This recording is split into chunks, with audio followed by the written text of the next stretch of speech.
हर हर महादेव। आप सभी को जय श्री राम।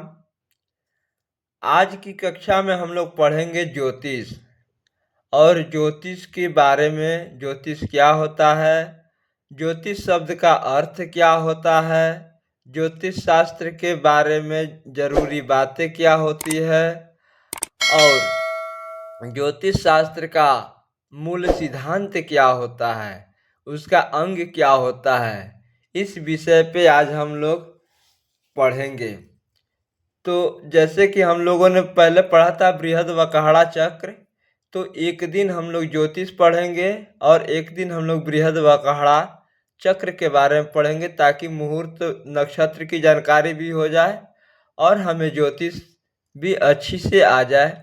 इसलिए दोनों की कॉम्बिनेशन को, दोनों के ताल मिलते ही हम लोगों को चलना है। तो एक दिन ज्योतिष पढ़ेंगे और एक दिन बृहद वकाहड़ा चक्र पढ़ेंगे, ताकि हमें अच्छा से नक्षत्र भी जानकारी हो जाए और योगा योग, शुभाशुभ योग की जानकारी भी प्राप्त हो जाए। तो चलिए आप लोग लिखिए ज्योतिष शास्त्र। अगला हेडिंग दीजिए आप लोग, ज्योतिष शास्त्र। अब नीचे के लाइन से लिखिए खगोलीय पिंडों की स्थिति। खगोलीय पिंडों की स्थिति, गति और भौतिक रचना का, गति और भौतिक रचना का अध्ययन, अध्यापन, अध्ययन, अध्यापन करने वाले शास्त्र को, करने वाले शास्त्र को ज्योतिष शास्त्र कहते हैं। ज्योतिष शास्त्र कहते हैं। अब लिखिए, अगला हेडिंग दीजिए आप लोग, ज्योतिष शब्द का अर्थ क्या है। ज्योतिष शब्द का अर्थ क्या है,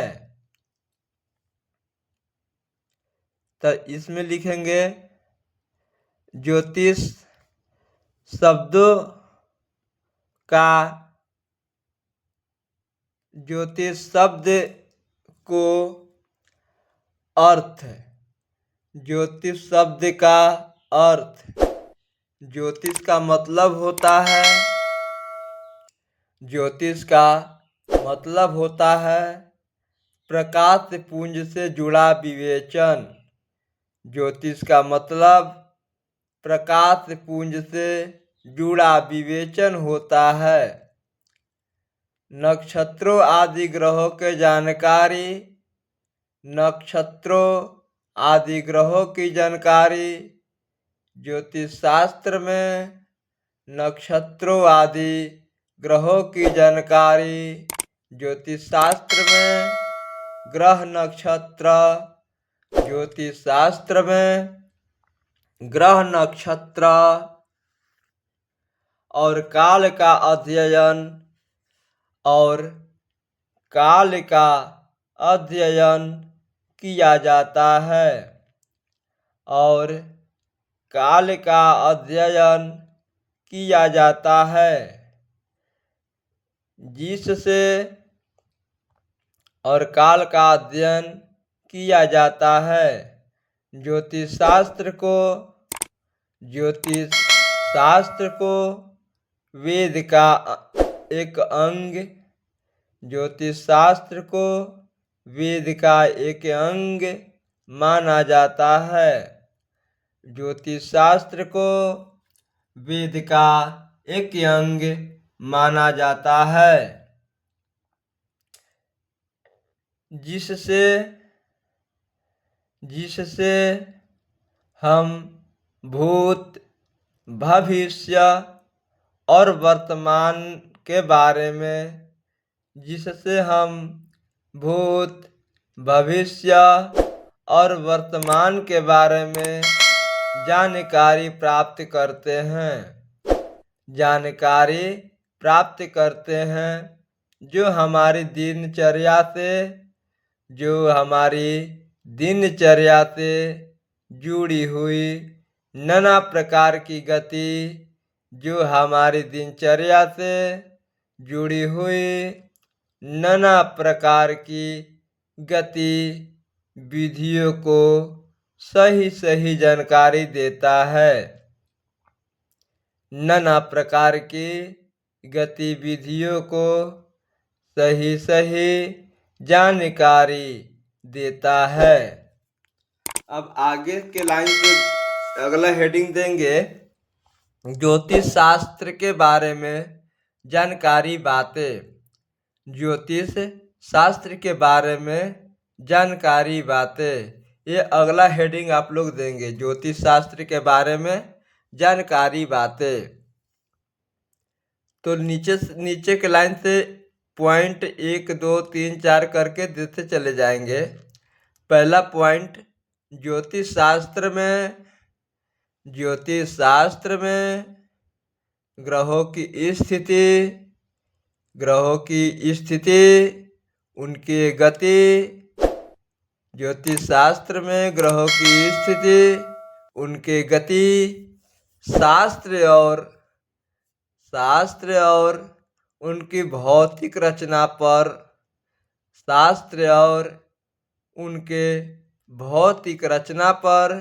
विचार किया जाता है।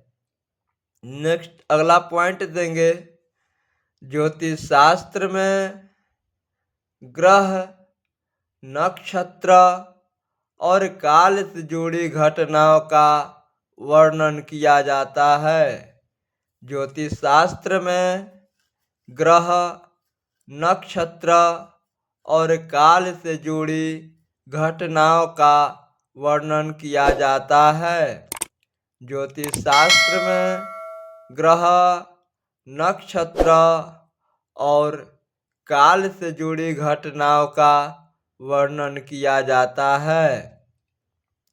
फिर नेक्स्ट पॉइंट देंगे, ज्योतिष शास्त्र में शुभाशुभ फलों का कथन किया जाता है। ज्योतिष शास्त्र में शुभाशुभ फलों का कथन किया जाता है। ज्योतिष शास्त्र में शुभाशुभ फलों का कथन किया जाता है। अब आगे के पॉइंट देंगे, आपके जितने नंबर पड़ जाए उसके अनुसार। ज्योतिष शास्त्र में भूत, भविष्य और वर्तमान का अध्ययन किया जाता है। ज्योतिष शास्त्र में भूत, भविष्य और वर्तमान का अध्ययन किया जाता है। ज्योतिष शास्त्र में भूत, भविष्य और वर्तमान का अध्ययन किया जाता है। अब आगे के लाइन से लिखेंगे पॉइंट दे करके, ज्योतिष शास्त्र में ग्रहों की चाल।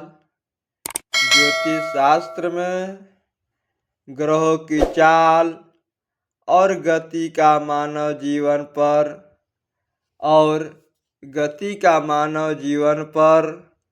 पड़ने वाले प्रभाव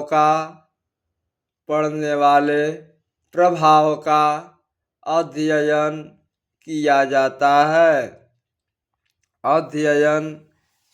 जाता है। ज्योतिष शास्त्र में ग्रहों की चाल,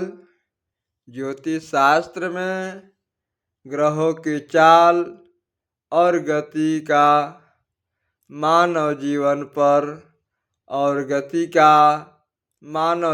पर पड़ने वाले प्रभाव का अध्ययन किया जाता है। आगे के पॉइंट लिखेंगे अब, ज्योतिष शास्त्र में अशुभ फलों और प्रभाव से बचाव का, ज्योतिष शास्त्र में अशुभ फलों और प्रभाव से बचाव का मार्ग भी बताया जाता है।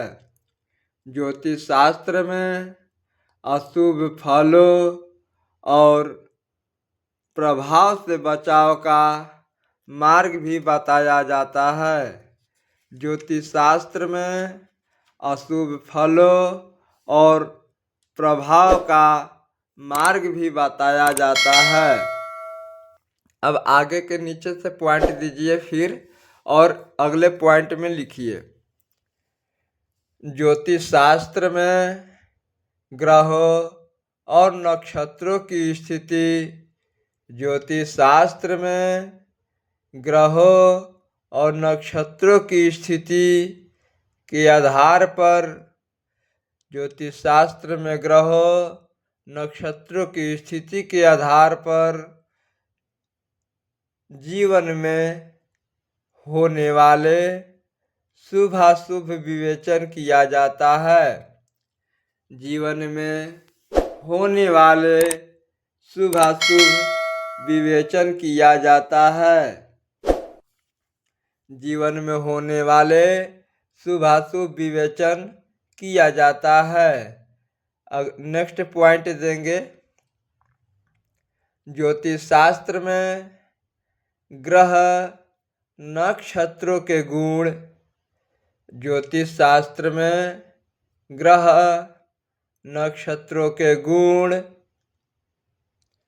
राजयोग, मारक योग, दारिद्र्य योग, कालचक्र। राजयोग, मारक योग, दारिद्र्य योग, कालचक्र, अंतर्दशा, अंतर्दशा, दशा चक्र, अंतर्दशा, दशा चक्र, नीच कुलोत्पन्न राजयोग, नीच कुलोत्पन्न राजयोग और उच्च कुलोत्पन्न नीच राजयोग और उच्च कुलोत्पन्न नीच राजयोग आदि कई प्रकार के योगायोग की जानकारी प्राप्त होती है। आदि कई प्रकार के योगायोग की जानकारी प्राप्त होती है। नेक्स्ट पॉइंट लिखेंगे इसके आगे वाला। सूर्यादि ग्रहाणाम बोधकम शास्त्रम।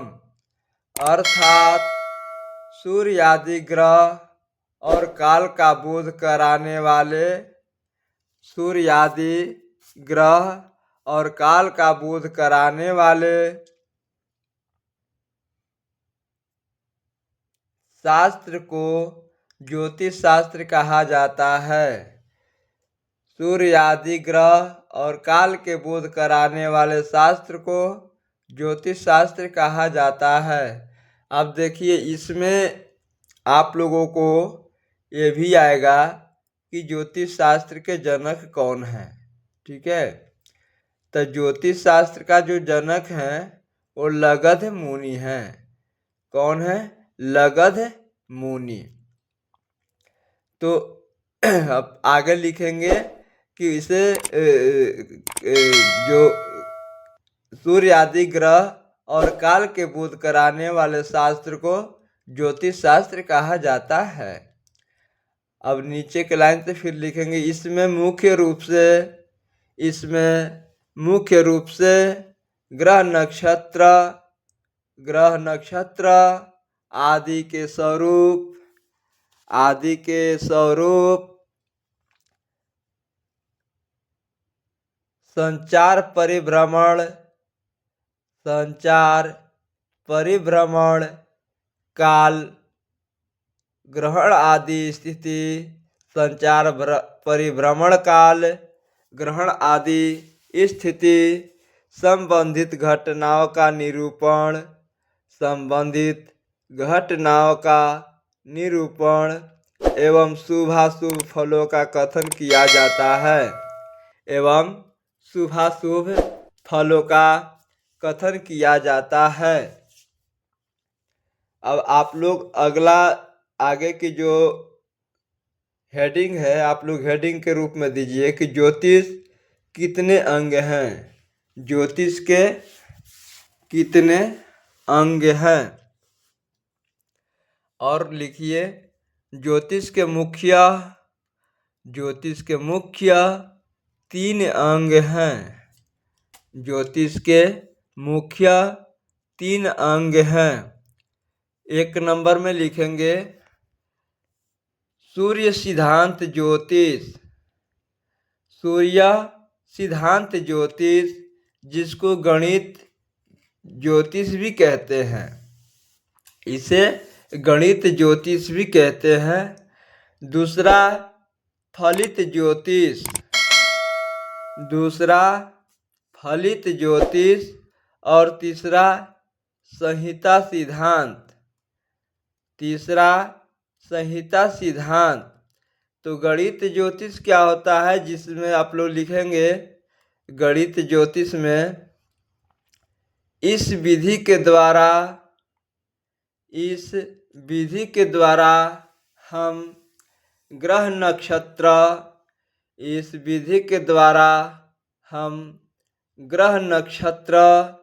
की स्थिति परिस्थिति दशा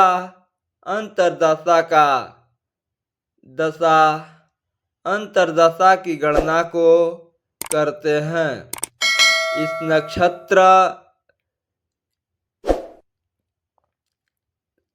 ग्रह नक्षत्र और दशा अंतरदशा की गणना को करते हैं। फलित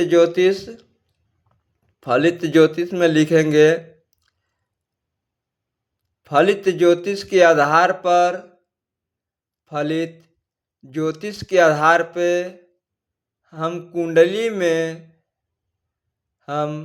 कुंडली में घटित होने वाले फलित ज्योतिष के आधार पर हम कुंडली में घटित होने वाले शुभाशुभ योग, शुभाशुभ घटना और गतिविधि को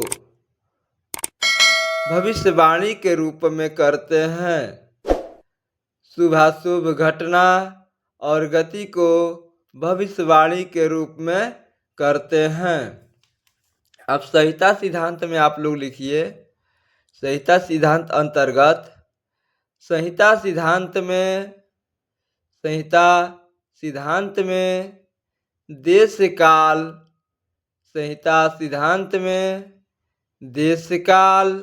में बन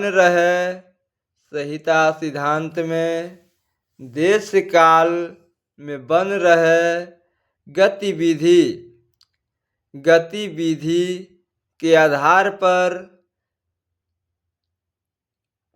गतिविधि के आधार पे बड़ी बड़ी भविष्यवाणियाँ करते हैं। जैसे बड़ी बड़ी भविष्यवाणियाँ क्या होता है, मान लीजिए कि 2026 में या 27 के अक्टूबर में या 26 के सितंबर में कोई भी चीज़ ऐसा घटना घटने वाला है और उसको आप बता दिए तो वही भविष्यवाणियाँ हो गई। अब आगे लिखिए ज्योतिष शास्त्र का प्रधान विषय निश्चित रूप से काल है। ज्योतिष शास्त्र का प्रधान विषय निश्चित रूप से काल है। इसलिए उसे काल विधायक शास्त्र भी कहा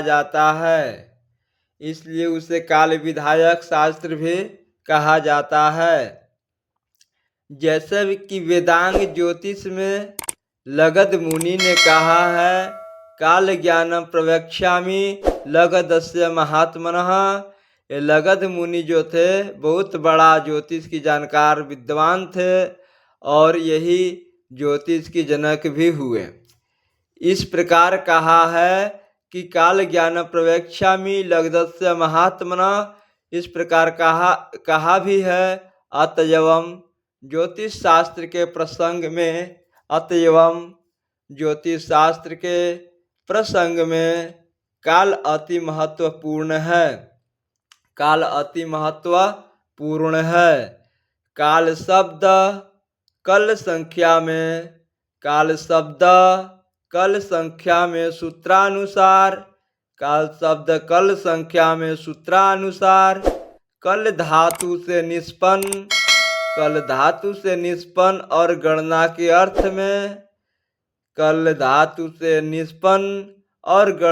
अर्थ में व्यवहार काल के बिना एक तुच्छ में कार्य भी संपादन करना असंभव है। इसलिए सूर्योपयोगी व सर्वसाधारण काल जिसे नेत्र से देखा भी नहीं जा सकता, इसलिए सर्वोपयोगी व सर्वसाधारण काल जिसे नेत्र से देखा भी नहीं जा सकता, जिसका प्रत्यक्षीकरण मात्र कार्य से ही संभव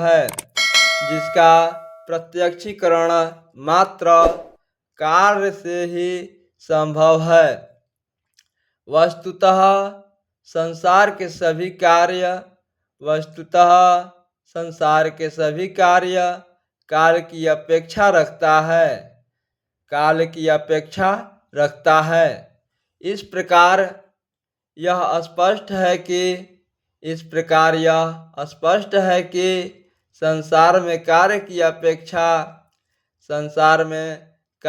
अपेक्षा काल निश्चय ही महत्वपूर्ण है।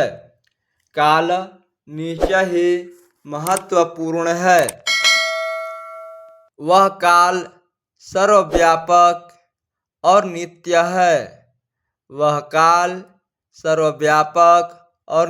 है, जिसमें ही अखिल ब्रह्मांड है। वह काल भी इस व्यापक ब्रह्मांड का संचालक होने से उसका ईश्वर परमेश्वर है।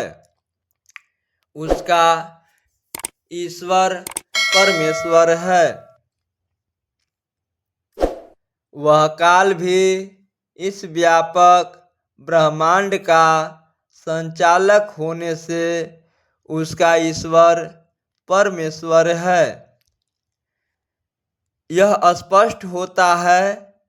इस काल में प्रसंग को भारतीय वैदिक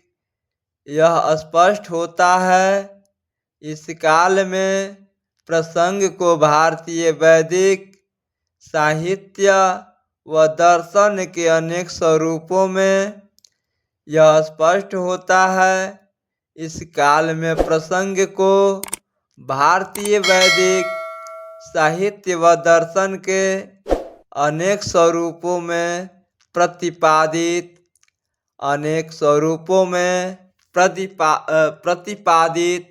व विवेचित किया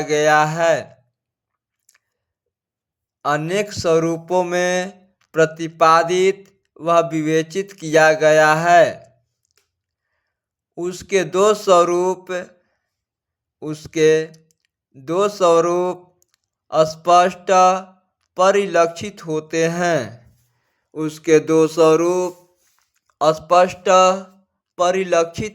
हैं। एक सृष्टि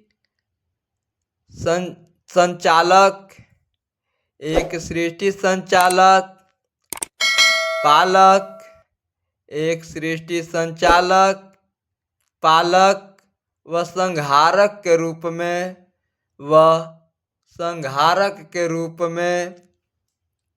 और दूसरा गणनात्मक व कलनात्मक के रूप में यहाँ उस काल के दूसरे स्वरूप के, यहाँ उस काल के दूसरे स्वरूप के व्यवहारिक पक्ष की विशद चर्चा करना उद्देश्य है। यहाँ उस काल के दूसरे स्वरूप के व्यवहारिक पक्ष की विशद चर्चा करना उद्देश्य है। अब आगे लिखेंगे हम लोग अगले दिन की कक्षा में काल के प्रकार। ठीक है, तो काल के प्रकार के बारे में हम लोग अगले दिन की कक्षा में लिखेंगे।